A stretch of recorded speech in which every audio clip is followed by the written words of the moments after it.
The new piece of information, Ian, is the Apple claims, it seems to be here, and the fact that this is perhaps stifling competition. Yeah, that's the bombshell for today. I mean, we've had very general accusations against them, you know, obscure kind of legalistic accusations, but this is like specifically saying, no, Qualcomm, you used your position to basically force Apple to take your chips, and that hurt competition. I mean, we are seeing a share market, a share price reaction, Corey, but this is an ongoing theme, it seems. I mean, South Korea just last month seemed to be fining to the tune of less than $1 billion, but what sort of money do you think is at stake here? Well, it gets to the heart of the business model for Qualcomm. Fundamentally, the business model for Qualcomm is invent chips that they think are great, and then license those chips out for other people to make those chips and install those chips, and gain influence by having a standard, often standards written specifically for Qualcomm chips. So this really does get to the heart of their model, is the relationships that they have with the companies that make the phones, and there is no one bigger single phone maker than Apple. Ian, it is a special model that Qualcomm has actually developed here, and Right. how much do you think they can fight this in the courts? What's their record like? Their record is almost flawless. They never lose, which it sounds, I mean, when you look at all of the headlines, you look at all of the trouble they've had over the years, they only ever really lost one case against Broadcom back about 5 or 6 years ago.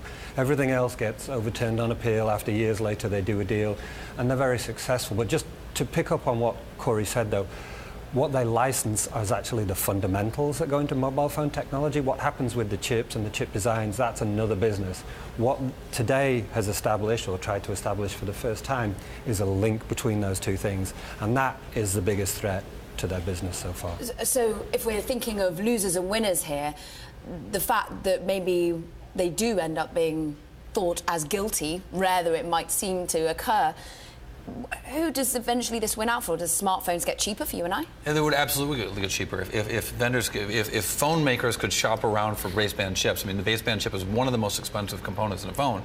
If they could shop around for that, they might end up with lower pricing here. And that's what the fundamental of this gets down to: is were those vendors, and was an Apple, was a Samsung able to go out and find the cheapest chips and the best chips they could get for connecting their phones to the networks, or were they compelled to go to Qualcomm because of other power that Qualcomm has in the marketplace? I think what's fascinating here is who's doing the talking.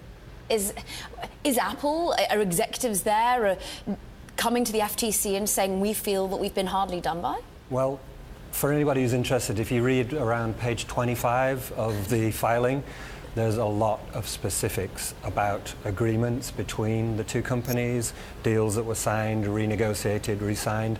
Hard to imagine that came to the FTC in a dream and that they didn't get that information from somewhere. It wasn't likely that Qualcomm was sending them that information. And Apple's got everything to gain here. And Apple would certainly like to be able to play the providers against each other. They've been unable to do that, according to what was in this complaint. And so the providers that could be winning out of the back of this, do we see any share reaction? Intel, as we actually broke news on last year, has actually managed to get some of the orders, take some of those orders away from Qualcomm for the first time pretty much in the history in of the its Apple efforts. phones. In the Apple phones, right. So a clear beneficiary there, but a lot of other companies have tried to, go against Qualcomm over the years and really have just faded away. So I mean, brilliant scoop today from your work, in, but give us a time frame here. Is this something we're going to be talking about over the course of weeks, over months, over years? This is a years thing. I mean, you have to think, even if it's, because first of all, it's a court case. It's not just going to a judge and saying, give me a judgment. This is actually going to go to court.